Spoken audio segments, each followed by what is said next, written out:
नमस्कार. लक्षवेधीमध्ये आपल्या सगळ्यांचं स्वागत. मी प्रसाद काथे. मराठा आरक्षणाच्या निमित्तानं राज्यामध्ये विषयाची धग वाढत असताना आज दोन महत्त्वाच्या घटना घडल्या. पहिली घटना, अजित पवार राज्याचे उपमुख्यमंत्री आणि राष्ट्रवादी काँग्रेसचे एक महत्त्वाचे नेते कोल्हापुरात थेट छत्रपती शाहू यांच्या भेटीला पोहोचले. पण या भेटीच्या वेळेला संभाजीराजे छत्रपती हजर नव्हते. ते पुण्यात होते आणि पुण्यामध्ये संभाजीराजे आणि उदयनराजे अशी भेट झाली. महाराष्ट्राच्या राजकारणामध्ये या दोन भेटी महत्त्वाच्या आहेत. याचं कारणही स्पष्ट आहे. गेल्या काही काळापासून छत्रपतींचं घराणं, छत्रपती शाहूंचं घराणं आणि राष्ट्रवादी काँग्रेस यांच्यात तसा संवाद नव्हता. शाहूंच्या घराण्याचा संवाद आजच्या बैठकीपासून पुन्हा एकदा सुरू झाला. या आधीच्या निवडणुकांमध्ये जेव्हा राष्ट्रवादीकडून उमेदवारी देण्यात आली होती तेव्हा शाहूंचे वंशज पराभूत झाले होते आणि तेव्हापासून पवार घराणं आणि शाहूंचं घराणं यांच्यात म्हणावं तितकं सख्य नसल्याची चर्चा सगळ्या महाराष्ट्राला परिचित आहे. दुसऱ्या बाजूला मराठ्यांच्या विषयावर नेतृत्व करण्यासाठी राज्यभरामध्ये अग्रक्रमानं पुढे आलेलं नाव हे संभाजीराजेंचं आहे. उदयनराजे हे मराठ्यांच्या हृदयामध्ये असलेलं आणखीन एक नाव. या दोन्हीही राजांच्या संवादाची गरज अनेकदा बोलून दाखवली जात होती. संभाजीराजेंनी आपल्या परीनं मराठा आरक्षणाशी निगडीत असलेल्या प्रत्यक्ष अथवा अप्रत्यक्षरित्या जोडल्या गेलेल्या प्रत्येकाशी संवादाचा प्रयत्न सुरू केलाय आणि त्याचंच एक पाऊल म्हणून ते संभाजीराजे स्वतः उदयनराजेंना भेटण्यामध्ये टाकण्यात आलंय. उदयनराजे आणि संभाजीराजे हे छत्रपती घराण्याचे दोन महत्त्वाचे वंशज आज भेटले आणि मराठा आरक्षण प्रश्नावर त्यांनी मतैक्य झाल्याचं सांगितलं.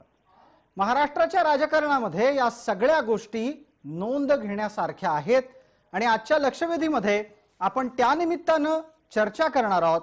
आपलं आजचं शीर्षक, भेटीगाठींमुळे मराठा आरक्षण मिळेल का?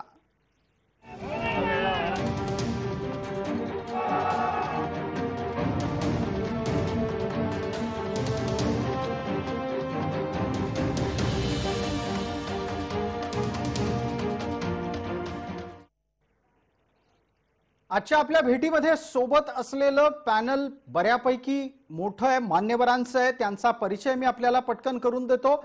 आपल्या सोबत राष्ट्रवादी काँग्रेसचे प्रवक्ता आणि मवियाचे प्रतिनिधी या नात्यानं विकास लवांडे आहेत. आपल्या सोबत भारतीय जनता पार्टीचे जिल्हाध्यक्ष समरजित घाडगे आहेत.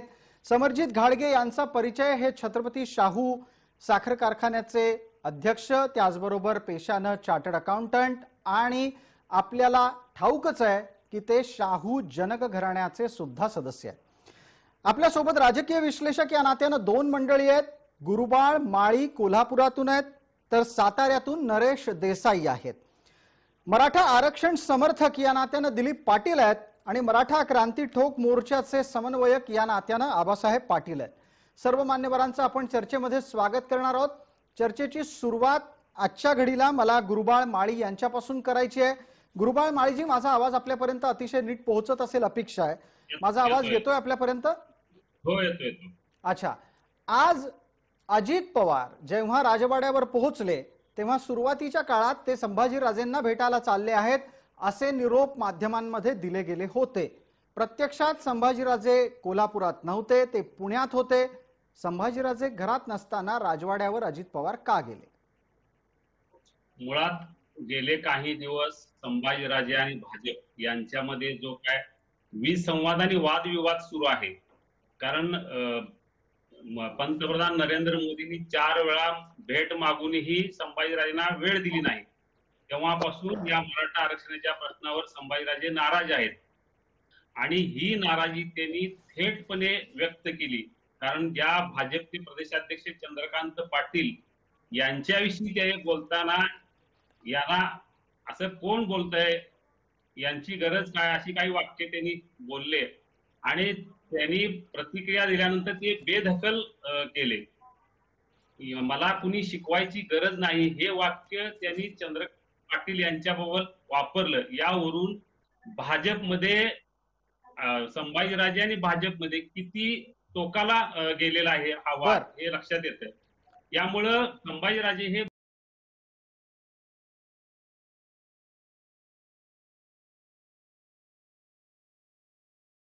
राजे छत्रपती हे भारतीय जनता पार्टीवर नाराज आहेत. मग जर ते नाराज असतील तर त्या नाराजीचा लाभ राष्ट्रवादीला घ्यायचा आहे का? नक्की घ्यायचा आहे. त्यासाठीच ही आजची भेट जरी शाहू महाराजांना जरी अजित पवार भेटले असले तरी ही भेट ही राजकीयच भेट म्हणावी लागेल. कारण या नाराजीचा फायदा त्यांना घ्यायचा आहे राष्ट्रवादी पक्षाला. कारण ठीक आहे, राष्ट्रवादी पक्षातून जेव्हा संभाजीराजे बाहेर पडले किंवा सक्रिय कमी झालं तेव्हा राष्ट्रवादी पक्षात जी काय नाराजी त्यांची होती ती नाराजी भाजपनं उठवली आणि त्यांना खासदार केलं. तीच वेळ 5 वर्षानंतर आता संभाजीराजांची नाराजी राष्ट्रवादी त्याला फायदा घेऊ इच्छिते. बर, आपण पटकन विकास लवांडेंची प्रतिक्रिया घेऊयात. विकासजी, पवार घराणं आणि शाहूंचं घराणं यांच्यातला अबोला आजच्या बैठकीमुळे मिटलाय आणि भविष्यात भारतीय जनता पार्टीपासून दुरावलेले संभाजीराजे हे राष्ट्रवादीकडून राज्यसभेवर जाणार आहेत का? त्याच्यासाठीची मोर्चे बांधणी सुरू झाली आहे का? खर तर आपलं चर्चेचं शीर्षक आज वेगळं आहे आणि आपण चर्चा मात्र वेगळ्या मुद्द्यावर करतोय असं मला दिसतंय. नाही, आपण सर्वंकष चर्चा करणार आहोत. चर्चेचं शीर्षक एक ठरलं आहे आणि त्या अनुषंगाने येणारे हे सगळे मुद्दे आहेत. हरकत नाही, आपला तो अधिकार आहे जी. मुद्दा असा आहे की दोन घराण्याची बैठक किंवा दोन घराण्याची भेटीगाठी हे काय मला शब्दप्रयोग योग्य वाटत नाहीत. त्यापेक्षा दोन महत्वाच्या व्यक्ती, दोन एक समाजातले आदराचे स्थान, प्रतिष्ठित व्यक्ती एकमेकांना भेटत असतात आणि ह्या अशा प्रकारच्या गाठीबिठी दररोज कुठं ना कुठं कोणाच्या ना कोणाच्या होत असतात. आज अजितदादा पवार साहेब आणि आरोग्यमंत्री नामदार राजेशजी टोपे साहेब हे आज कोल्हापूरच्या दौऱ्यावर कोरोना बैठकीत घेऊन तिथे सगळा आढावा घेण्यासाठी आणि कोरोनाचं जे काय फैलाव कोल्हापूर जिल्ह्यामध्ये वाढलेला आहे त्या अनुषंगाने प्रशासनाशी बैठक आणि चर्चा करून पुढील निर्णय घेण्यासाठी गेले होते. त्यावेळेस त्याच दौऱ्यामध्ये त्यांनी ह्या भेटी छत्रपती शाहू महाराजांची घेतलेली आहे आणि त्या भेटी काही नवीन नाही आहेत. यापूर्वी सुद्धा अनेकदा भेटी पवार साहेबांच्या सोबत झालेल्या आहेत, अजितदादांसोबत झालेल्या आहेत. या काय कधी बंद होते असं काही नाहीये, संवाद कधी बंद नव्हता. बरं, विकासजी बोला, आपण आपलं म्हणणं चालू ठेवा. हा, तर त्यामुळे मराठा आरक्षणाच्या अनुषंगाने चर्चा सर्वत्र होत आहेत. सर्वमंद महाराष्ट्र त्या मराठा आरक्षणाच्या बाजूने उभा आहे. सर्व राजकीय पक्ष मराठा आरक्षणाच्या बाजूने. विकासजी, की आत्ताच्या घडीला संभाजीराजे आणि भारतीय जनता पार्टीच्या दरम्यान जर समजा विसंवाद तयार होत असेल तर त्याचा लाभ घेण्याचा हा राष्ट्रवादीचा प्रयत्न नाही, इतकं ठाम आपलं मत आहे. नाही नाही, असं नाहीये. मुळामध्ये हा राजकीय लाभ घेण्याची वेळ नाहीये, ही वेळ वेगळी आहे. आज महाराष्ट्रासमोर एक कोरोना सारखा गंभीर प्रश्न आहे. दुसऱ्या बाजूला मराठा आरक्षण असेल, ओबीसी समाजाचं आरक्षण असेल, या सगळ्या पार्श्वभूमीवर सामाजिक अस्वस्थता असताना याच्यात राजकीय लाभाचा किंवा राजकीय डावपेचाचा प्रश्न येत नाही. मुळामध्ये छत्रपती संभाजीराजे हे स्वयंभू आहेत. त्यांना कुठं जायचंय, त्यांनी काय करायचंय, त्यांना स्वातंत्र्य आहे. मधल्या काळामध्ये त्यांनी प्रकाशजी आंबेडकर साहेबांच्या सोबत सुद्धा बैठक केली आणि त्यावेळेसही त्यांनी सांगितलं की शिवशक्ती, भीमशक्ती वगैरे असे काही काही शब्दप्रयोग पुढे आले होते. स्वतंत्र मराठ्यांचा पक्ष काढण्याचंही त्यांनी सुतोवाच केलं होतं. त्यामुळे त्यांनी काय करावं हा त्यांचा सर्वस्वी प्रश्न आहे. मुळामध्ये त्यांनी परवा सुद्धा एक सांगितलं भाजपला उद्देशून की मला जे खासदार केले राज्यसभेवर हे राष्ट्रपती नियुक्त मी खासदार आहे, तुम्ही भाजपने काय केलेलं नाही असं त्यांचा म्हणण्याचा सूर होता. त्यांच्यामध्ये निश्चितपणे विसंवाद आहे, हे खरं आहे. तो विसंवादाचं कारणच मराठा आरक्षण असावं असं मला वाटतं. कारण 4 वेळा पंतप्रधानांना वेळ मागून सुद्धा जर खासदार संभाजीराजेंना पंतप्रधान भेटू इच्छित नसतील किंवा भेटत नसतील तर निश्चितपणे कुणीही व्यक्ती नाराज होऊ शकतो. त्यामुळे तशा पद्धतीने संभाजी महाराजांची नाराजी असू शकते आणि ते स्वाभाविक आहे.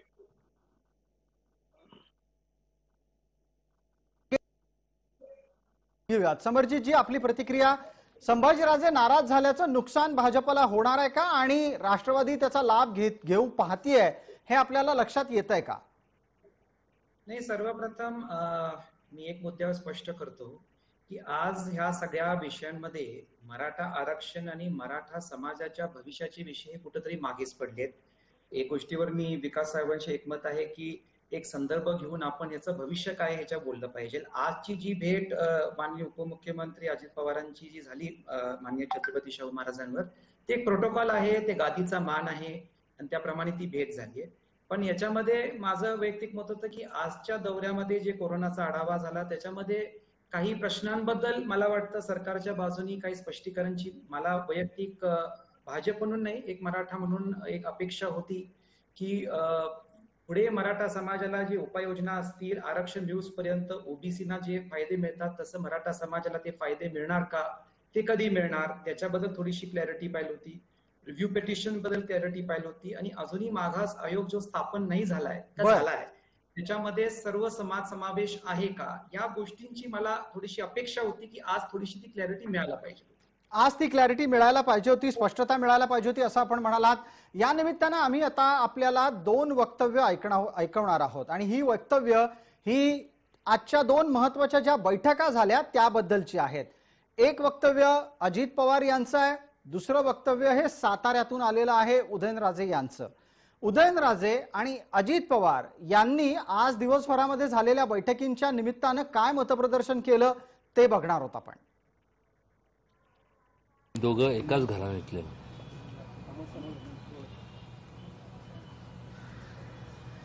संभाजीराजे चे वंशज आम्ही राजाराम महाराजांचे त्यांचे वडील एकच होते, त्यामुळं इथं 2 घराण्याचा काय संबंध येत नाही. विचार सुद्धा त्यांचे संभाजीराजेंनी जे विचार मांडले त्या विचाराशी मी एकंदरीत तिथं गेल्यानंतर चहाच्या निमित्तानं मी गेलो होतो. सगळ्याच वेगवेगळ्या पद्धतीच्या चर्चा तिथं झाल्या. आता मराठा आरक्षणाच्या बद्दल सुप्रीम कोर्टानेच निकाल दिलेला आहे, त्याच्यामध्ये कुठल्या सरकारने त्याच्यात हे केलं नाही. तर मराठा आरक्षणाच्या बाबत सर्वोच्च न्यायालयाच्या कडूनच निकाल आलेला आहे असं सांकेतिक आणि बऱ्यापैकी सूचक वक्तव्य अजित पवार यांच्याकडून आलं. आजच्या बैठकीमध्ये शाहू महाराज आणि अजित पवार यांच्या बैठकीत नक्की काय घडलं याचा तपशील आपल्याला आणखीन घ्यावा लागेल. या निमित्तानं आपण चर्चेला थोडं पुढे नेऊयात. आपल्या सोबत मराठा समाजाच्या कडून 2 आणखीन प्रतिनिधी आहेत, दिलीप पाटील आणि आबासाहेब पाटील. दिलीप पाटील यांच्यासाठी माझा पुढचा प्रश्न आहे. दिलीपराव, आजच्या राजवाड्यावरच्या बैठकीनंतर काय संकेत गेले आहेत आणि आरक्षणाच्या निमित्तानं या भेटींना कशा नजरेनं पाहिलं पाहिजे? आपला प्रश्न बरोबर आहे की आज जे वाड्यावर जे बैठक झाली की त्या बैठकीमध्ये माननीय छत्रपती शाहू महाराजांच्याकडे अजितदादांनी गेले आणि आरक्षणा बाबतीत त्यांनी चर्चा केली. या चर्चेचा जे आता प्राथमिक इन डिटेल काय आलेलं नाही, कारण प्राथमिक चर्चेत एक त्यांनी सांगितलं, शाहू महाराजांचं एक स्टेटमेंट आलं की सरकार सकारात्मक, अजितदादांची बैठक आणि त्यांचे चर्चा सकारात्मक झाली. बाकीचं काय नाही. फक्त एक आहे की मगाशी जे आपण सांगितल्या पद्धतीनं जे आता जे काही गाठी भेटी चालू आहेत त्या गाठी भेटी आहेत किंवा तुमच्या उदयन महाराज आणि संभाजीराजेंची जी बैठक झाली या दोन्हीच एक त्याच्याकडे एक राजकारण विरहित सगळ्यांनी बघायला पाहिजे. पहिली गोष्ट, प्रत्येकाने जर का राजकारण किंवा आता असं आहे किंवा ते याच्या राजकारणाच्या पलीकडे या बैठकीला बघायला पाहिजे. कारण मराठा समाजाचा प्रश्न हा राजकीय नाही आहे, हा पहिल्यांदा समजून घ्यायला पाहिजे. पण दिलीपराव, आपण असं म्हणता आहात की या बैठकींकडे राजकारणाच्या पलीकडे जाऊन पहा, हे कितपत शक्य आहे? राज्याचा उपमुख्यमंत्री हा राजवाड्यावर जातो आणि दुसऱ्या बाजूला छत्रपतींचे 2 वंशज भेटतात. यामधला समान धागा हा मराठा आरक्षण आहे आणि मराठा आरक्षणाच्या निमित्तानं राज्यात सुरू असलेली चर्वण सुद्धा दुर्लक्षित होणार नाहीत. मग राजकारण विरहित या बैठकींकडे पाहता येईल का दिलीपराव? नक्कीच सांगतो की राजकारण विरहित म्हणतोय तेच आहे. माझं म्हणणं लक्षात घ्या, राजकारण विरहित म्हणजे प्रश्न सोडवण्यासाठी बैठकी पाहिजेत ना. बरोबर. अजितदादांनी ज्यावेळी वाड्यावर भेटले महाराजांच्याकडे त्यावेळी त्यांनी सांगितलं, बरोबर ना. तर तो प्रश्न वाड्यावर भेटलं किंवा छत्रपती शाहू महाराजांना जी भेट झाली त्याच्याकडे राजकीय म्हणून बघायचं. जे मगाशी जे साहेब म्हणले की छत्रपती आमचे संभाजीराजे असतील किंवा ह्याच्याकडे राजकारण म्हणून बघू नका. या बैठकीतनं सामाजिक प्रश्न सुटायला पाहिजे. कारण आता एका बाजूला ओबीसी आहेत आणि एका बाजूला मराठा, असं ज्यावेळी हा प्रश्न सामाजिक इतका मोठा याला येतो त्यावेळी अजितदादांची बैठक आणि ही राजकीय बैठक म्हणून त्याच्याकडे बघताच कामा नये. ठीक आहे, आज आपण महाराष्ट्रापुढे त्याची राजकीय बैठक या पेचप्रसंग- निमित्तानं आणि तशा पद्धतीनं चर्चा करू इच्छित नाही आहात. विकास लवांडे हे सुद्धा थोड्या वेळापूर्वी याच मताचे होते. एकदा आबासाहेब पाटलांची भूमिका जाणून घेऊ. आबासाहेब, राजकारण विरहित या बैठकींकडे पाहायला हवं असं आपल्या सोबतचे मान्यवर मतप्रदर्शन करतायत. खरोखरच राजकारण विरहित ही भूमिका इतकी सहज असू शकते का? प्रसादजी, मराठा आरक्षण हा राज्यातील आता सगळ्यात महत्वाचा ऐरणीवरचा प्रश्न आहे आणि मराठा समाजाला आरक्षण मिळण्याच्या संदर्भामध्ये राज्यभरातला मराठा समाज आता आक्रमकतेकडे वळण्याची शक्यता आहे आणि ती तशी नाकारता येत नाही. ज्या पद्धतीने राज्यात आता घडामोडी सुरू आहेत, की बैठका चालू आहेत, याच्यावरती राज्य सरकारला पण तोडगा काढायचा आहे, नेत्यांना सुद्धा तोडगा काढायचा आहे आणि त्याच्यामध्ये समाजाची जी जनभावना आहे ती फार वेगळ्या पद्धतीची उद्रेकाची भावना आता समोर आलेली आहे. पण मग ही उद्रेकाची भावना आबासाहेब पाटील कशामुळे निर्माण झाली आहे? आजच्या 2 घटनांमुळे, भेटीगाठींच्या 2 घटनांमुळे त्या वेदनेवर फुंकर घालण्याचं काम घडलं असेल का? त्या मुद्द्याकडेच मी येतोय. मुळात आता राज्याचे उपमुख्यमंत्री कोल्हापूरला गेल्यानंतर शाहू महाराजांची भेट घेतात, कारण या राज्यातील तमाम मराठा समाजाचं जे स्थान आहे, श्रद्धास्थान आहे, ते दोन्ही छत्रपती घराण्यांच्या गाद्या आहेत आणि याकडे मराठा समाज फार आदरानं बघतो आणि आता सगळ्यात महत्वाचं छत्रपती घराण्यांच्याकडेच मराठा समाज आता शांत करू शकतात या भावनेतून सरकार पाहतंय की काय. दुसरी गोष्ट की आता ज्या पद्धतीने या गाठी भेटी चालू आहेत, बैठकी चालू आहेत, या फक्त बैठकीतून मराठा आरक्षणाची जी चर्चा होते ती पुढे कशी जाईल आणि या चर्चेतून सरकार कसं सकारात्मक भूमिका घेईल का नाही, ह्याच्यावरती पुढच्या डिपेंड आहे. अगदी अगदी अगदी बरोबर आहे, कारण त्याच दृष्टीने आपल्याला चर्चा पुढे न्यायची आहे. नरेश देसाई यांना पटकन पुढचा प्रश्न विचारतो. नरेशजी, आजच्या गाठी भेटींच्या नंतर मराठा समाजामध्ये काय संकेत गेले आहेत आणि आरक्षणाच्या निमित्तानं मराठा समाजाला आदरणीय असलेली व्यक्तिमत्व एकमत होत आहेत असा संकेत यातून गेला आहे का? राजकारण विरहित उत्तर द्या, कारण राजकारण नकोय या चर्चेत असं मान्यवर म्हणत असले तरी नाकारता येणार नाही. आपण पत्रकार आहात, आपली भूमिका मांडा. नाही, राजकारण विरहित जरी उत्तर द्यायचं असलं तरी हे 2 नेते हे आता नाही म्हटलं तरी भाजपचे आहेत आणि आदरणीय छत्रपती उदयनराजे भोसले आणि छत्रपती संभाजीराजे भोसले यांची आज भेट झाली, ती बऱ्याच दिवसांनी झाली. वारणेचा तहानंतर ही पहिली भेट असावी असं मला वाटतं. त्यानंतर मध्ये भेटले असतील तर तो प्रश्न वेगळा आहे. परंतु मराठा समाजाशी आरक्षण देताना आता 102वी घटना दुरुस्ती आणि सुप्रीम कोर्टाचा निर्णय यावर बऱ्याच गोष्टी अवलंबून आहेत. हे 2 राज्ये एकत्र येत असतील तो मराठा समाजासाठी आदरणीय विषय आहे. त्याच्याबद्दल मराठा समाजाला आपुलकी आहे, आदरातिथ्य आहे. परंतु मराठा समाजाला आपण काय देतोय? मराठा समाजाला देताना आपण 102वी घटना दुरुस्ती असेल किंवा सुप्रीम कोर्टाचा निर्णय असेल त्याकडे बघताना आणि मराठा समाजाला संपूर्ण माहिती देताना व्यवस्थित दिली पाहिजे की आज संभाजीराजे एक वेगळी भूमिका मांडतात, आज उदयनराजे भेट घेतली, आज त्यांची एक वाक्यता झाली असेल आपण असं धरू. परंतु कालपर्यंत त्यांची एक वाक्यता नव्हती. संभाजीराजे छत्रपती एक बोलत होते, उदयनराजे एक बोलत होते. उदयनराजेंचं एक स्वभावच आहे, मै बाळा तो सबसे खडा, असं जे वाक्य आहे ना, त्यांनी कुठलाही पक्ष असला तरी त्यांनी पक्ष मांडलेला नाही. राष्ट्रवादीत असताना सुद्धा 10 खुर्च्या एकत्र करून ते वर बसले होते. त्यामुळं एकत्र येणं हा मराठा समाजासाठी चांगला विषय आहे. परंतु सुप्रीम कोर्ट आणि राज्य शासनाचा जो निर्णय आहे त्याच्यावर सगळं आता अवलंबून आहे आणि ह्याच्यातनं उद्रेक न होता सामंजस्यानं प्रश्न सुटले पाहिजेत असं माझं स्वतःचं वैयक्तिक मत आहे. ठीक आहे, गुरुबाळ माळी आपल्यासाठीचा एक मुद्दा उपस्थित करतो पटकन. आजच्या भेटीगाठींच्या मुळे मराठा आरक्षणाच्या आंदोलनाला दिशा मिळाली असं म्हणता येईल? आपण आजची जी काय भेटी झाल्या ह्या मग राजकारण नाही असं आपण धाडसानं म्हणू शकत नाही. अगदी बरोबर आहे, म्हणजे फार बरं झालं गुरुबाळ माळी तुम्ही इतक्या स्पष्टपणे ते सांगितलं. नरेश देसाई पण तेच सांगताय, मान्यवरांना राजकारण नकोय, कदाचित ते त्यांच्यासाठी अडचणीचं असेल, पण जे स्पष्टपणे गुरुबाळ माळी तुम्ही म्हणालात, मी तुमचं त्यासाठी कौतुक करतो. या भेटींमधलं राजकारण पाहावं लागेल, या भेटींमध्ये राजकारण नाही इतकं धाडसानं म्हणता येणार नाही. गुरुबाळजी बोला, पुढची भूमिका. भेटलेले जे काही नेते आहेत ते राजकारणातलेच आहेत आणि 2 विविध पक्षाचे आहेत.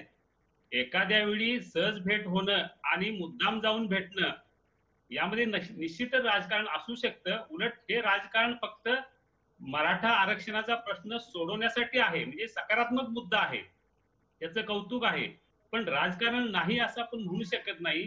कारण आजच्या शाहू महाराजांनी, अजित पवारांच्या भेटीत शाहू महाराजांनी स्पष्टपणे सांगितलं की आम्ही तुम्हाला काय चंद्र सूर्य तारे मागत नाही, तुम्हाला जे शक्य आहे ते अगोदर द्या मराठा आरक्षणासंदर्भात. कारण हा मुद्दा व्यवहारिक दृष्ट्या आपण बघितलं तर बराच वेळ लागेल. बरोबर. वेळ घालवण्यापेक्षा तुम्ही आता जे शक्य आहे, जे ओबीसीला ते मराठा समाजाला द्या, किंवा आणखी काय ज्या मराठा समाजाच्या मागण्या आहेत त्या तातडीनं पूर्ण करा, असं शाहू महाराजांनी आज मागणी केली. अगदी. त्यामुळं जर समजा ही मागणी केली जात असेल, शाहू महाराजांच्याकडून तशा प्रकारचं स्पष्ट विधान झालेलं असेल, तर लक्षात घ्यायला हवं की मराठा समाजाला आत्ताच्या घडीला सरकारकडून काय हवंय, यापैकी राज्य सरकार काय काय देऊ शकतं. आबासाहेब पाटील, आपल्याकडून 30 सेकंदात उत्तर अपेक्षित करतो. आज सरकारकडे आमची सगळ्यात पहिली मागणी हीच आहे की आम्हाला ईडब्ल्यूचं आरक्षण नको आहे, ओबीसी मधलं हक्काचं आरक्षण द्या. आरक्षणाचा टाइम बॉन्ड कधीपर्यंत देणार, तोपर्यंत आरक्षण मिळेपर्यंत मराठा समाजाला ओबीसीच्या सर्व सवलती लागू करा. एमपीएससी, राज्यसेवा याच्यामध्ये ज्या काही मागण्या त्या पूर्ण करा. 2185 विद्यार्थ्यांना घ्या, त्याच्यामध्ये सारथी, अण्णासाहेब पाटील महामंडळ सारखे बाकी इतर ज्या काही मागण्या आहेत या सरकारच्या अखत्यारीतल्या मागण्या आहेत. ठीक आहे, सरकारला आम्ही सांगायची गरज नाही, सरकारला आपण सांगण्याची गरज नाही, हा भागही अधोरेखित होतोच. समरजित घाडगे आपल्या सोबत आहेत. समरजित जी, आत्ता ज्या मागण्या मांडल्या गेल्या त्या व्यतिरिक्त आणखीन समाजाला आत्ता राज्य सरकारकडून आरक्षणाच्या व्यतिरिक्त काय मिळू शकतं? नाही, आता आबासाहेब पाटलांनी जे मुद्दे सांगितले त्याच्यात थोडंसं मला थोडंसं ऍड करायचं आहे. सारथीबद्दल आपण जेव्हा बोलतो ते मला असं वाटतं की त्याला एक प्रॉपर 10 ते 15,000 कोटीचं प्रोव्हिजन करून 350 कोर्सेस जे आहेत त्या कोर्सेससाठी आपल्याला ते आणि स्किल डेव्हलपमेंट केलं पाहिजे. एमपीएससीच्या बद्दल 2185च्या बद्दल नियुक्तीबद्दल ते बोलले, पण आजच राज्य शासनाने एक GR काढलाय की त्याच्यामध्ये की तुम्ही आधी ईडब्ल्यूएस आहे सर्टिफिकेट द्या. या सगळ्या गोष्टींमध्ये कोर्टची ऑर्डर असून सुद्धा या 2185 मुलांचं नियुक्ती होत नाही. हा दुर्दैव, हे लगेच नियुक्ती व्हायला पाहिजे. आणि उपयोजना जे मागच्या सरकारमध्ये होत्या, जे ओबीसीना मिळाल्या तशाच उपयोजना दिल्या पाहिजे. त्याची घोषणा मला वाटतं त्या समितीमध्ये झाली, पण त्याची कुठली आर्थिक तरतूद नाही. आणि शेवटचा मुद्दा, अण्णासाहेब पाटील आर्थिक विकास महामंडळ, मी राज्य बँक, आमची ग्रुपमध्ये बँक आहे, त्यांनी आतापर्यंत 35 कोटी दिले. याच्यामध्ये आता विषय झालाय की ते नियोजन मंडळाला घेतली आहे, पण अजूनही त्याला बजेटरी अलोकेशन कुठलं दिलं गेलेलं नाहीये. 50, 60, 70 कोटीवर चालले. 1000 कोटीची तरतूद केली पाहिजे, कारण अजूनही व्याज परतावा डिले व्हावा लागलाय. या 4 मुद्द्यांवर मला वाटतं सरकारने तातडीने टाइम बाउंड त्याचं उत्तर दिलं पाहिजे. ठीक आहे, आपण एक छोटीशी विश्रांती घेऊ चर्चेमध्ये. चर्चेच्या पुढच्या भागात लगेचच परत येतोय आणि या अनुषंगानं सुरू असलेल्या चर्चेतल्या आत्ताच्या घडीच्या महत्वाच्या वळणावर सरकारला बोलतं करू की आरक्षणाचा विषय ज्या पद्धतीनं न्यायालयात चालू आहे तो तसा चालेल, किंवा राज्य सरकारच्या कडून त्या अनुषंगानं पुढची पावलं टाकली जातील. या व्यतिरिक्त राज्य सरकारला जे देता येणं शक्य आहे ते मराठा समाजाला कधी आणि कसं मिळणार आहे?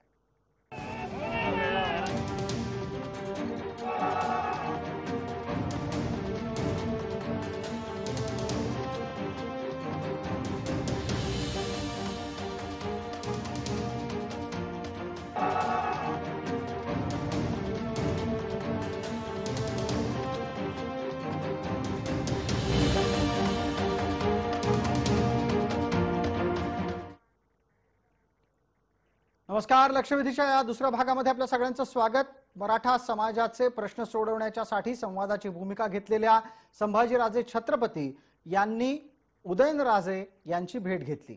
दुसरीकडे अजित पवार आणि छत्रपती शाहू यांची भेट झाली. त्या निमित्तानं सुरू असलेल्या चर्चेत आत्ताचं वळण अत्यंत महत्वाचं आहे. आरक्षणाच्या बाबतीत जे व्हायचं ते होईल. आत्ता राज्य सरकारला जे जे देणं शक्य आहे ते कधी मिळणार?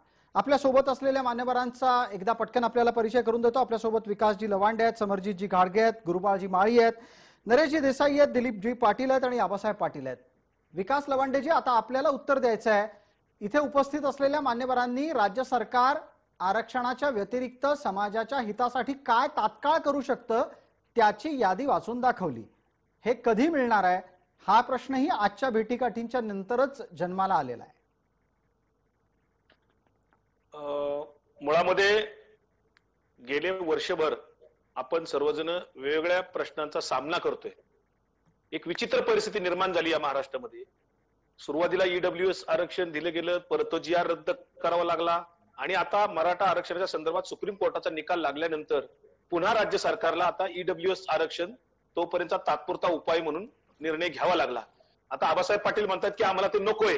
एकट्या आबासाहेब पाटलांनी सांगून उपयोग नाहीये. मराठा समाजाचे जवळपास 30-35 मराठा संघटना आहेत. वेगवेगळे नेते वेगवेगळ्या तोंडाने बोलत असतात.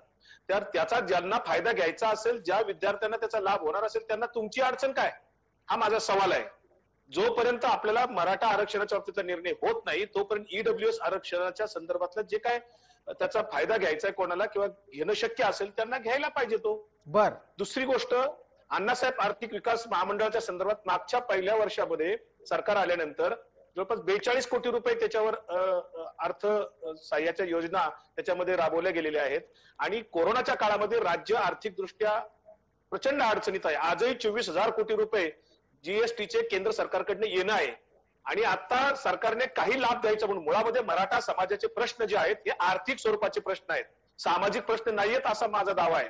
त्यामुळे आर्थिक स्वरूपाचे प्रश्न आहेत, याला अर्थकारणातच उत्तर आहेत. आता उदाहरणार्थ परवा आमच्या सरकारने एक जी आर काढला की जे वेळेवर परतफेड करतील अशा शेतकऱ्यांना दरवर्षी 3 लाखापर्यंत पीक कर्ज 0% व्याज दराने द्यायचं. हा त्या शेतकऱ्यांना एक मोठा दिलासा आहे. महाराष्ट्रामध्ये तमाम मराठा वर्ग हा जवळपास शेतकरी वर्ग आहे. विकासजी, वेळेची मर्यादा आहे. एक महत्वाचा मुद्दा आणखीन उपस्थित झालेला होता की अनेकांच्या नियुक्त्या या न्यायसम्मत असून सुद्धा अद्याप दिलेल्या नाहीत. त्याचं उत्तर? त्या संदर्भातल्या सर्व कार्यवाही येत्या काही दिवसात निश्चित होतील. त्याच्यावर कार्यवाही सुरू आहे. सरकार अजिबात गप्प बसलेलं नाही. मराठा समाजाचे जे जे प्रश्न आहेत त्या सर्व प्रश्नांची दर आठवड्याला साप्ताहिक बैठक होत असते. त्या बैठकीमध्ये काही ना काही प्रोग्रेस होत असतो. आता सुद्धा त्याच्या संदर्भात एक अंदाजे कालावधी सांगू शकाल का विकासजी? एक अंदाजे कालावधी सांगाल? 15 दिवस? येत्या महिन्याच्या आतमध्ये बऱ्याचशा गोष्टी मार्गी लागलेल्या असतील. आज सारथी संस्थेला 1 एकर जागा पुण्यामध्ये काढून त्या ठिकाणी आर्किटेक्चर प्लॅन काढून अतिशय सुंदर असं तिथं सारथी संस्थेचं ऑफिस त्या ठिकाणी होणार आहे. तिथनं सर्व योजना शेतकऱ्यांच्या ते ऑफिस व्हायला 5 ते 7 वर्ष लागतील. याऐवजी सारथीचं काम एखाद्या तयार स्ट्रक्चर मध्ये अधिक वेगानं सुरू झालं असतं. आता ऑफिस सुरू आहे. आता ऑफिस सुरू आहे. ऑफिस बंद नाहीये. आता ऑफिस बंद नाहीये. त्यामुळे जे काही त्यातल्या मागण्या आहेत त्या सगळ्या प्रमुख मागण्यांचा विचार सरकारने केलेला आहे. सरकारला प्रश्न माहित नाहीत असं नाही. येत्या महिन्यामध्ये बरेच प्रश्न मार्गी लागलेले असतील हे मला नम्रपणाने सांगायचं. आपण असं म्हणताय की महिन्याभराचा कालावधी हवा आहे. आपल्या सोबत असलेले आबासाहेब पाटील त्याचबरोबर समरजितजी घाडगे यांना या निमित्तानं प्रतिवाद करायचा आहे. आपण आबासाहेब पाटील आपण आधी बोला, त्यानंतर समरजित घाडगे आणि मग मी दिलीप रावांनाही संधी देणार आहे. विषय असा आहे की आता लवांडे साहेबांनी जो मुद्दा उपस्थित केला की ईडब्ल्यूएस संदर्भामध्ये सगळ्यात पहिला मुद्दा जो ईडब्ल्यूएसचा आहे त्या ईडब्ल्यूएस मध्ये मराठा समाजातले किती लोक येतात? 1-2% सुद्धा विद्यार्थी बसत नाहीत. या विषयावरती अनेक वेळा डिबेट काढली. ही टक्केवारी कोणी काढली? ही टक्केवारी कोणी काढली? तुम्ही ऐकून घ्या ना. तुमचं ऐकून घेतलं ना आता. आमचं ऐकून घ्या ना. टक्केवारी कोणी काढली? ऐकून घेतलं आता. ऐकून घ्या. ऐकून घ्या. मला एकच म्हणायचं, टक्केवारी कोणी काढली? अहो आता ऐकून घ्या. पहिलं तुमचं ऐकून घेतलं. ऐकून घ्या. नाही ऐकतोय मी. मला फक्त एवढं सांगा, ही टक्केवारी कोणी काढली, कशी काढली?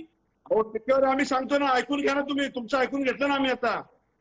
बरं, 1 मिनिट आबासाहेब एकच मिनिट थांबा. आबासाहेब मी थांबवतोय आपल्याला. 1 मिनिट थांबा. विकासजी, तुम्हाला आबासाहेबांची आकडेवारी मान्य नसेल तर तुमच्याकडे आकडेवारी आहे का? एक मिनिट मला फक्त माझा विषय संपू दे. मला बोलायची संधी दिली ना तुम्ही. मला माझं म्हणणं तर उत्तर देऊ दे ना. बरं ठीक आहे, बोला आबासाहेब. त्याच्यामध्ये ईडब्ल्यूच्या संदर्भामध्ये मी सांगितलं ईडब्ल्यूच्या जर 35 जागा आहेत त्याच्यामध्ये मराठा समाजातले आता महावितरणला फक्त 6 विद्यार्थी बसले आणि बाकीचे 29 विद्यार्थी त्याच्यातून बाहेर पडले. मग ह्या 29 विद्यार्थ्यांना कुठं जायचं? त्यांना खुल्या वर्गात जाता येत नाही किंवा ईडब्ल्यूएस मध्ये जाता येत नाही. ह्या विद्यार्थ्याचा बंदोबस्त राज्य सरकार कसं करणार आहे? त्याचा पुरावा विकास लवांडे आणि विकास लवांडेने त्याला लावून दाखवावं. एवढ्या छाती ठोकपणे तुम्ही सांगता त्यावरती त्या पद्धतीने तुम्ही काम करा ना. दुसरा मुद्दा तुम्ही सांगितला अण्णासाहेब पाटील महामंडळाचा. त्या अण्णासाहेब पाटील महामंडळ नियोजन समितीकडे वर्ग झालं त्याच्यावरती अद्यापर्यंत काही प्रक्रिया झालेली नाही. गेल्या 2 वर्षामध्ये मराठा समाजाला 1 कोटीचा GR निघाला नाही.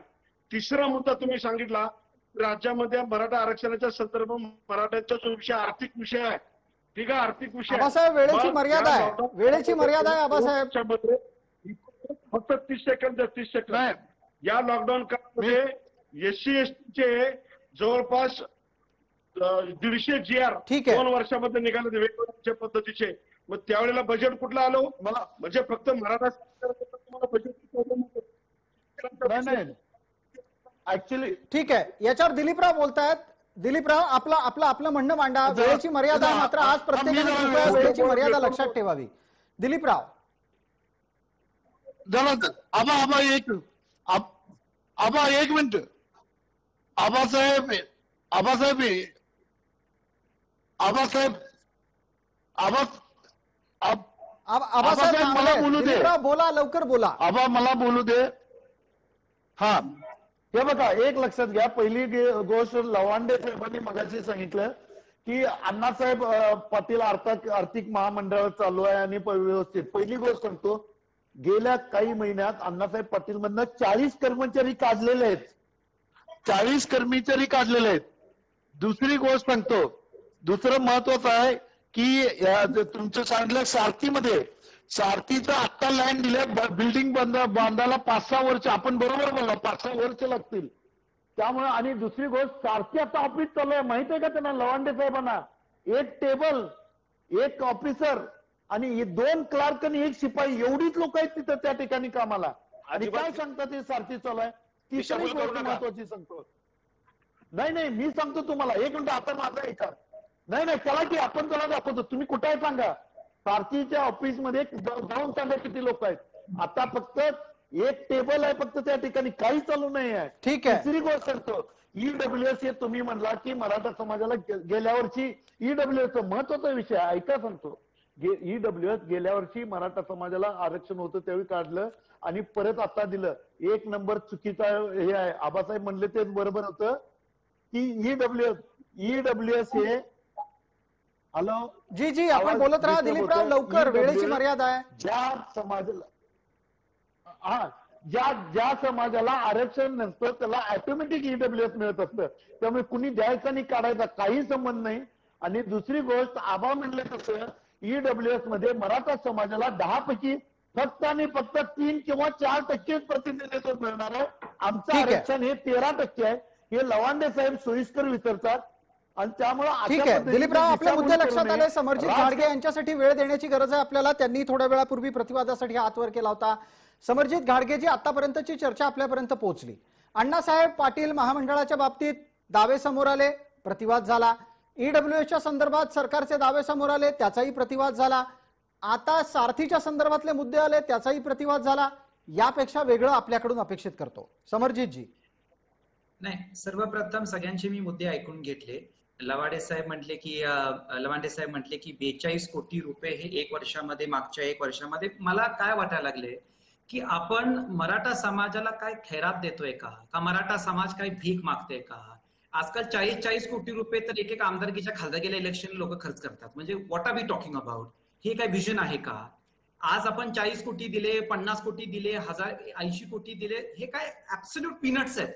मी काय म्हणतोय की आज ही नियोजन मंडळाला आपण अण्णासाहेब पाटील का वर्ग केलं, तुम्ही बोर्ड बरखास्त केलं, नियोजन मंडळाला यासाठी दिलं की तुम्ही म्हणता की त्याला आर्थिक तरतूद करायला, आम्हाला फंड द्यायला उपयोगी पडेल. 40-50 कोटीची भाषा का बोलताय? 1000 कोटीची तरतूद तुम्हाला ही केलीच पाहिजे, इमिजिएटली केली पाहिजे. काय समाज भीक मागतोय का हे मला कळत नाहीये. दुसरा मुद्दा जो मी आबासाहेब पाटील आणि दिलीपरावचा घेतो, एसीबीसी मधून बाहेर पडल्यानंतर बाय डिफॉल्ट आपण EWS मध्ये येतो. नसलेला GR काढून बाय डिफॉल्ट गोष्टीला काय आपण उपकार करतोय मराठा समाजावर? आणि तिसरा मुद्दा, सारथीचा जे त्यांनी मुद्दा मांडला ते बरोबर आहे. ती बिल्डिंग बांधायला 5-6 वर्ष लागतील. आजही जे अधिकारी जे आहेत त्यांचं वय जर बघितलं तर ते फार एका वेगळ्या एज ग्रुपचे आहेत आणि वेगळ्या माइंडसेटचे आहेत. आपल्याला इनोव्हेटिव्ह एंटरप्राइझिंग अधिकारी पाहिजे.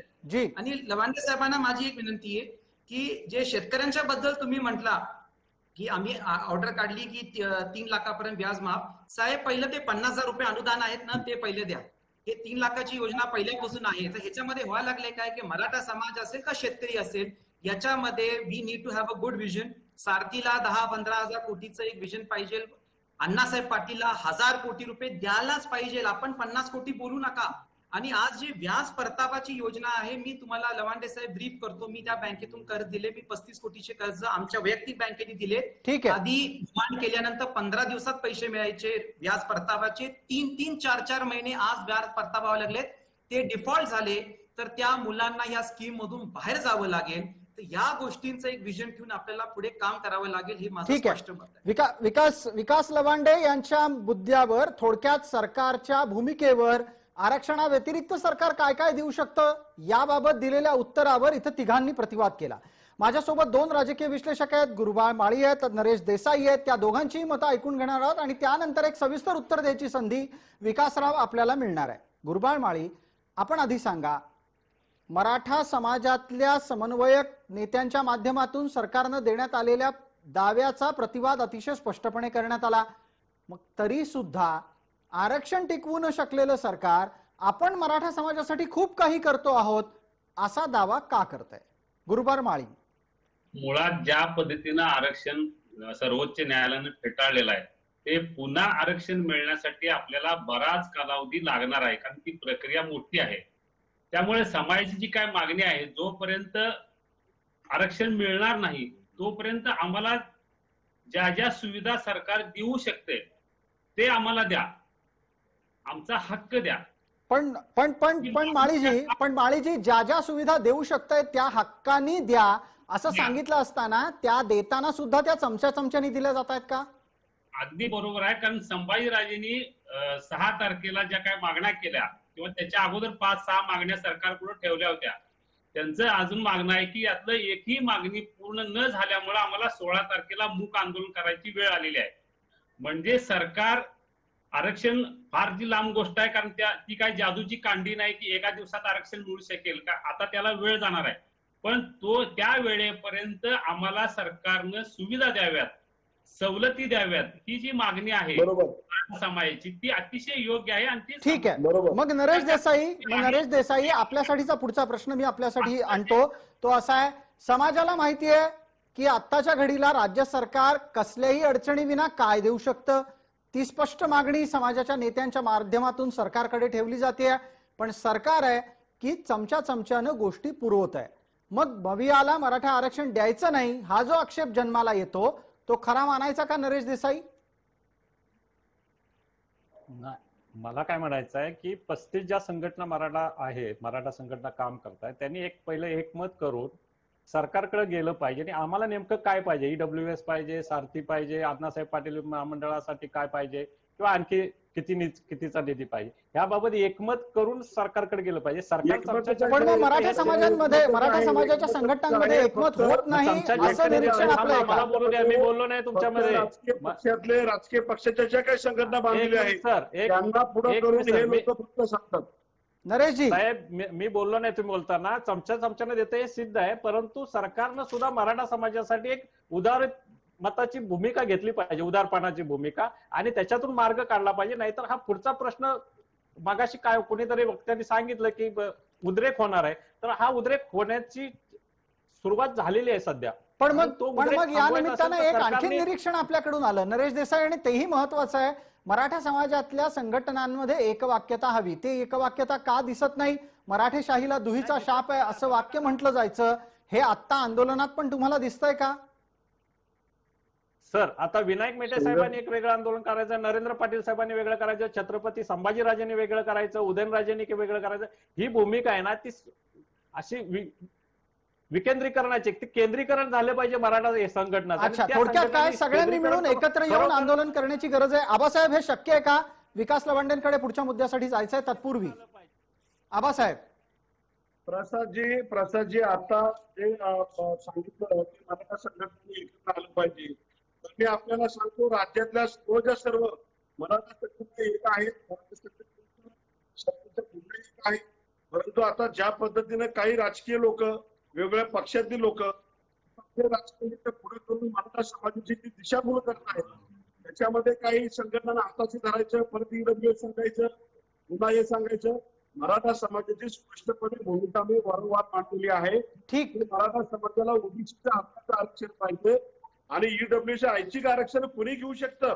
ठीक आहे आबासाहेब, या मुद्द्यांची पुनरावृत्ती होती आणि थोडासा तुमचा आज आवाज पण स्पष्ट येत नाहीये. आवाज आपला स्पष्ट करून घेऊ आपण थोड्या वेळात, परत एकदा येऊच आपल्याकडे. विकास लवांडे, आपल्यासाठी वेळ सुरू होतीये. आपण जे जे दावे मांडले ते इथं उपस्थित असलेल्या मराठा समाजाच्या नेत्यांनी खोडून काढले आणि राजकीय विश्लेषकांनीही त्या निमित्तानं केलेलं भाष्य समोर आहे. राज्य सरकारसाठीचा प्रश्न आहे, जो मवियाचे प्रतिनिधी आपण आहात म्हणून आपणच उत्तर द्यायचंय. राज्य सरकारला आरक्षण मिळवून द्यायचं आहे का मराठा समाजाला, आणि आरक्षण मिळत नाही तोपर्यंत समाजाच्या हक्काचे प्रश्न वेगानं सोडवायचे आहेत का? मुळामध्ये मला नम्रपणाने सांगायचंय, मगाशी घाडगे साहेब म्हणाले की अण्णासाहेब पाटील आर्थिक विकास मंडळाला 15,000 10,000 कोटी द्यायला पाहिजेत, सारथी संस्थेला 1,000 कोटी द्यायला पाहिजेत. फडणवीस सरकार साहेबांच्या काळामध्ये किती हजार कोटी दिले होते याचा जरा त्यांनी खुलासा द्यावा.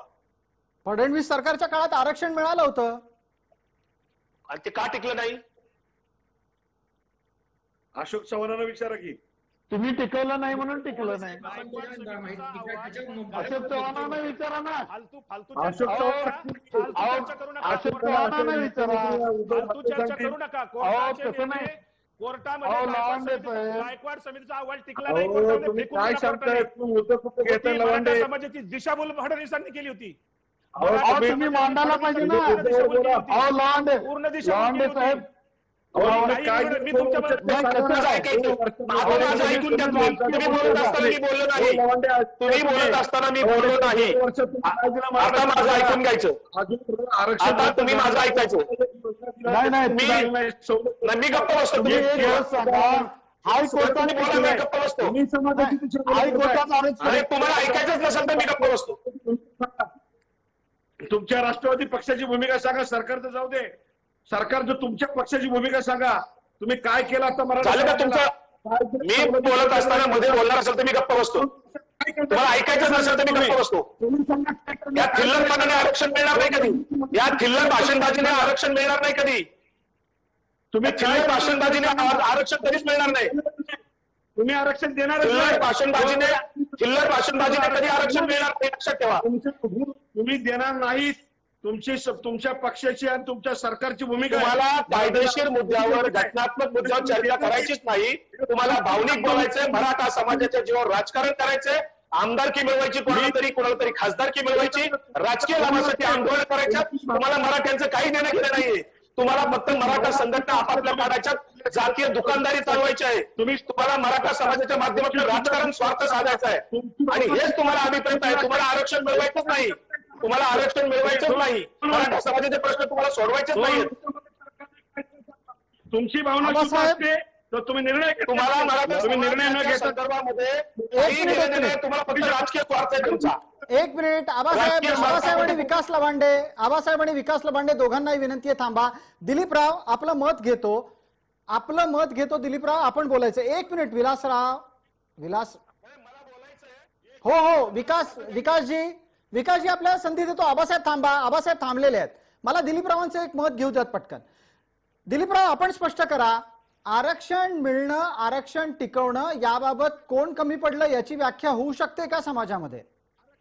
प्रसादजी मला पहिलं विकासजी लक्षात घ्या. लवांडे साहेब, विकासजी एकच मिनिट. दिलीपराव बोलतायत, एकदा ऐकून घ्या.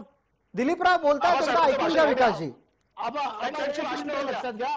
आबा 2 मिनिटं थांबा. आपल्याला एक महत्वाचं आहे.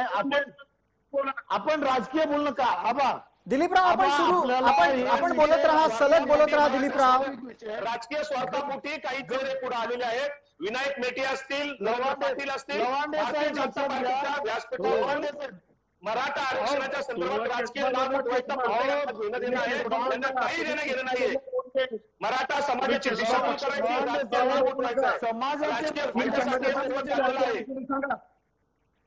विकासजी आपण दिलीपरावांचं म्हणणं ऐकून घ्या. दिलीपराव एक पूर्ण मिनिट आहे. माझी विनंती आहे की बाकीच्यांनी कृपया दिलीपरावांचं म्हणणं मांडू द्यावं.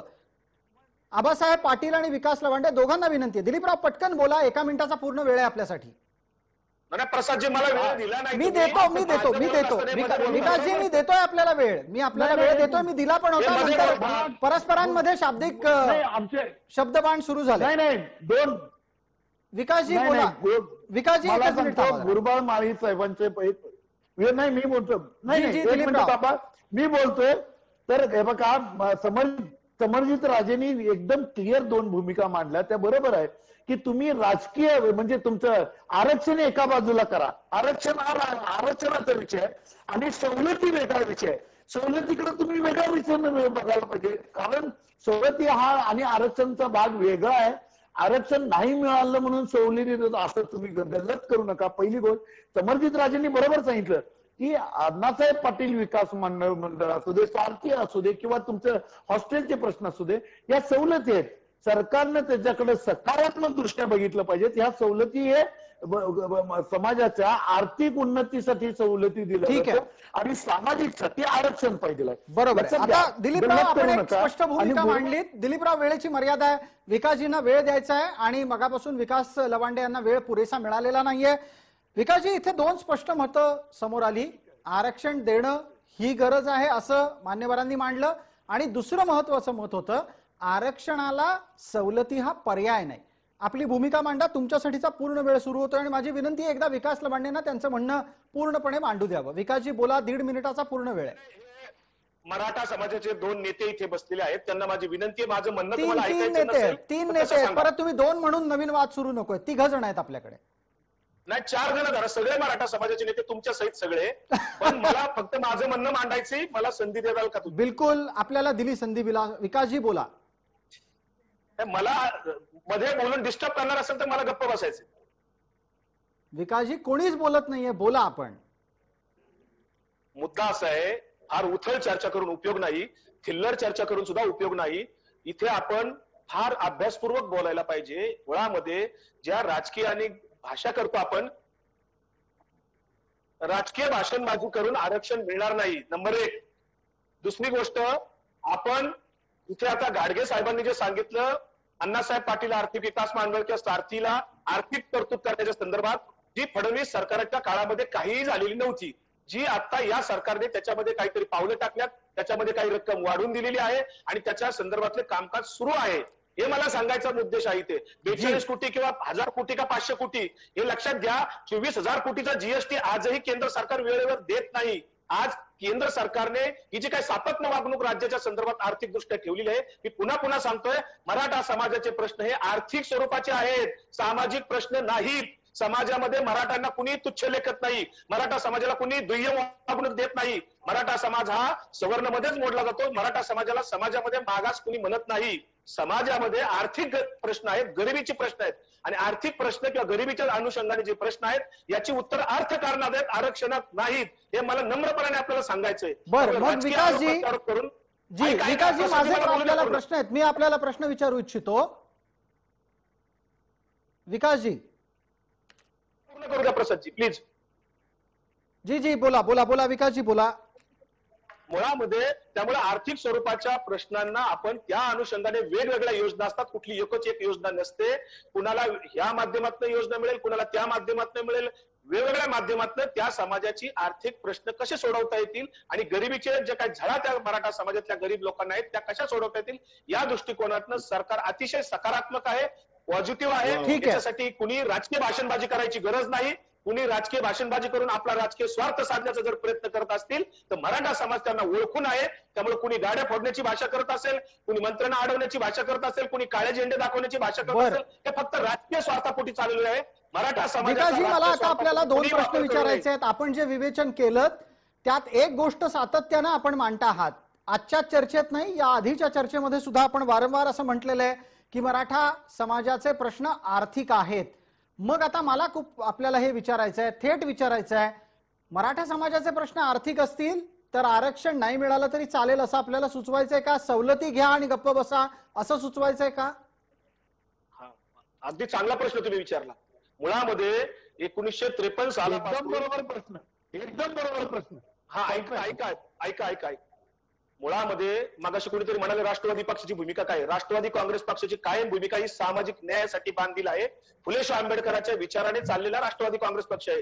गोळवलकर किंवा हेडगेवारांच्या विचाराने चाललेला पक्ष नाही आमचा. विकासजी आता मुद्द्यावर या ना, लवकर मुद्द्यावर या कृपया, वेळेची मर्यादा आहे. मुद्दा असा आहे, मुद्दा मी तुम्हाला सांगू इच्छितोय की 1953 सालापासून वेगवेगळ्या आयोगांनी वेगवेगळ्या कमिशननी आणि वेगवेगळ्या सरकारी आपले जे काही शासनाचे निकाल आहेत, कोर्टाचे निकाल आहेत, हायकोर्टाचे असतील, सुप्रीम कोर्टाचे निकाल असतील, हे सगळे मराठा आरक्षणाच्या विरोधात गेलेले आहे. मराठा समाजाला ओबीसी मधल्या प्रवर्गामध्ये सामील करायला जवळपास 10 निकाल आहेत, 10 आयोगाची अहवाल आहेत आणि अजूनही आपण प्रयत्न करणार आहोत. या विकासजी, आपण काय सुचवू इच्छित आहात? या प्रयत्नांना आपण कुठेही कमी पडत नाही. सगळे प्रयत्न कायम चालू राहतील. आताही पुन्हा रिव्ह्यू पिटिशन होईल, पुन्हा आयोग नेमला जाईल, पुन्हा प्रयत्न केले जातील, पुन्हा सुप्रीम कोर्टाचा निकाल येईल आणि या सगळ्या ह्याच्यामध्ये घटना दुरुस्ती असेल. या सगळ्या जंजाळामध्ये सगळे जे काही क्रिटिकल प्रश्न आहेत त्याच्यामध्ये आपल्याला राजकीय बोलून फायदा नाही. ठीक आहे विकासजी, आपली भूमिका पोहोचली. याचा अर्थ नक्की समाजापर्यंत काय पोहोचतो त्यावर आपण दिलीपराव आणि आबासाहेब पाटलांना पटकन बोलतं करणार आहोत आणि त्याचबरोबर समरजित घाडगे पण आहेत. वेळेची मर्यादा आहे, कृपया प्रत्येकानं वेळेची मर्यादा पाळावी एवढी नम्र विनंती आहे. आबासाहेब, काय कळलं याच्यातून? जी आबासाहेब पटकन बोला. प्रसादजी आता विकास लवांड जो प्रश्न मांडला त्या मताशी मी सहमत आहे. त्यांनी जे सांगितलं की आता 1953 सालापासून अनेक आयोग नेमले, ते आयोगाचे मान्य झाले नाहीत. ठीक आहे, मग 1953 सालापासून राहू दे, मी म्हणतो 1990 सालापासून पुढे धरा. गेल्या 40 वर्षामध्ये मराठा समाजाला आजपर्यंत एक योजना का नाही आली, एक सवलत का नाही मिळाली, ह्याचं पाप कोणी घेणार आहात? दुसरा मुद्दा की आज ज्या विद्यार्थ्यांची परिस्थिती आज झालेली आहे, समाजाची जी वाताळ झालेली आहे, ह्याला नेमकं कोणाला दोषी धरायचं आहे? आणि आरक्षणाचा हा मुद्दा तुम्ही सांगता सुप्रीम कोर्टाचा किंवा शासकीय यंत्रणेतला आहे, हा थोडा वेळासाठी बाजूला ठेवू. परंतु ज्या योजना सवलती आर्थिक विषय आहेत, या आर्थिक विषया संदर्भामध्ये आजपर्यंत जे सरकार सत्तेवर आलं त्या कोणत्या सरकारनं मराठा समाजाला किती योजना जाहीर केल्या? ठीक आहे, आता त्याच्यानंतर आज वेळेची मर्यादा आहे, मला दिलीपरावांना संधी द्यावी लागते.